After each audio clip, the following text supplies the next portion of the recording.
నమస్కారం. నేను మీ doctor చిన్నమై లంజిరెడ్డిని. Graduates సమస్యల పరిష్కారానికి మీ గొంతుకనే వస్తున్నాను.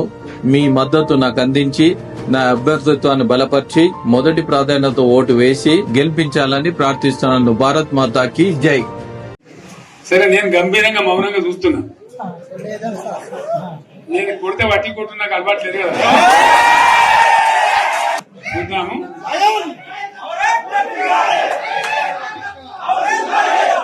రోజులు కానీ అన్నట్టుగా నేను చూస్తా ఉన్నా. కానీ మన వాళ్ళందరూ కూడా ప్రతిపాదిస్తుంది ఏంటంటే, ఒక సంవత్సరం జరిగిపోయింది, సంగమేశ్వర ఆన్నే పన్నది, బసవేశ్వర ఆన్నే పన్నది, పాలమూరు ఉత్పత్తుల పథకం ఆన్నే పన్నది, కాళేశ్వరం అట్లా ఎండ పెడుతున్నారు, ఇవన్నీ అన్యాయాలని. కాబట్టి ఫిబ్రవరి నెలాఖరులో ఒక పెద్ద బహిరంగ సభ పెట్టాలి, మీరు కథ చూడాలి జరుగుతా ఉంది.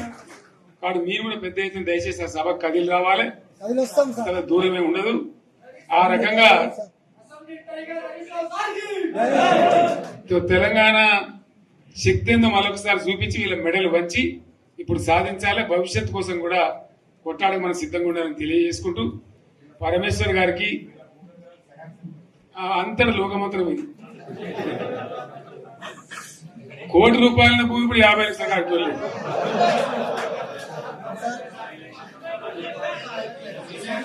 ఈ ఒక్కని బాధ ఒక ఆయన వచ్చింది, మన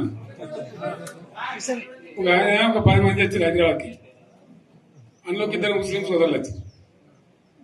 साहब सो तबाह हो गया, इफलासी मुफलसी बच्चे क्या दबे हो गए. तुम्हारा क्या हुआ बहन, तुम्हारा क्या हुआ, तुम हैदराबाद में तुम लोग हैं.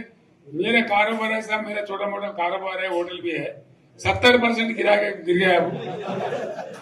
हर कोई पूछ रहे, हर कोई केसीआर को याद कर रहे सामान. వాళ్ళు మాట్లాడుతున్నారు. ఎక్కడ ప్రతి ఒక్కరు భూముల ధరలు పోయినాయి, మన్ను పోయినాయి, మసాలు అన్ని పోయినాయి. ఇంత మంచిగా 4 ఎకరాల రైతు నేను 4 కోట్ల ఆసాగా అనుకుంటుండే. అంత ధీమా ఉంది, ఎంత బాగుంది. హైదరాబాద్ నుంచి అడిగితే కూడా వచ్చి మనం ఇవ్వకపోతాం భూములు, డిమాండ్ పెరగానని. అంత బ్రహ్మాండంగా మారుమూల ప్రాంతంలో కూడా 40 లక్షలు 50 లక్షలు ఎకరానికి ఉండే. అటువంటిది సగానికి సగం పడిపోయి మొత్తం నాశనం చేసింది. వీళ్ళు ఇట్లే వదిలిపెడితే ఇంకింత నాశనం అవుతుంది. కాబట్టి మనం కొట్లాడాల్సిందే. నేను ఇంకొక మాట మీకు చెప్తా. ఎలక్షన్లలో నేను మస్తుగా చూసిన 50 ఏళ్లలో పార్టీలు గెలితే ఓడతాయి. ఇంత మాయలు ఏడాది లోపలనే కాంగ్రెస్ పార్టీ దొరికితే కొడతాం రానంత గొప్పగా.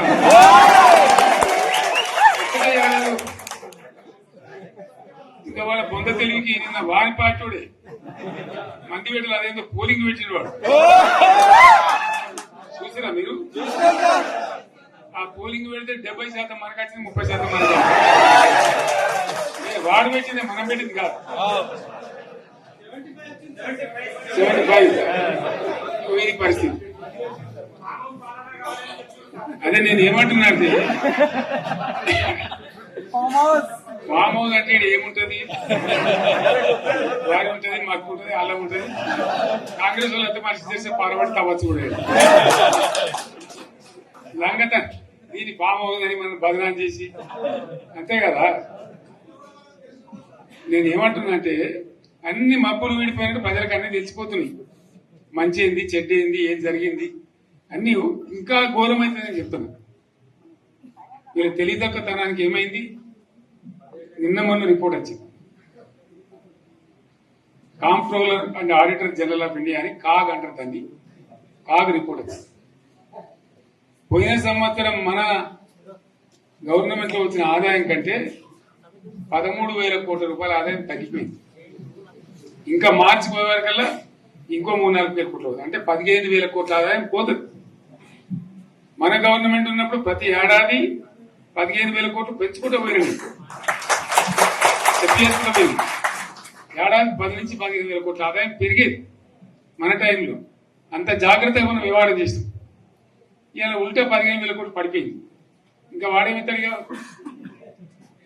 ఇంకా ఇస్తారా? ఇంకో 4-5 నెలలైతే జీతాలే కష్టమైతే ఉంటుంది. అందరు పెండింగ్ పెట్టి రిటైర్ అయిన దొత్తలు పైసలు మీరు చూస్తారు కదా పేపర్లలో. సో ఆ విధంగా రాష్ట్ర ఆర్థిక పరిస్థితిని కూడా దివాలా తీయించారు. వాళ్ళతో ఏం కాదు, 100% ఇప్పటికే ప్రజలు నిర్ణయానికి వచ్చిండ్రు. డెఫినెట్ గా రాబోయే గవర్నమెంట్ మనదే అని అనుమానం కూడా అవసరం లేదు.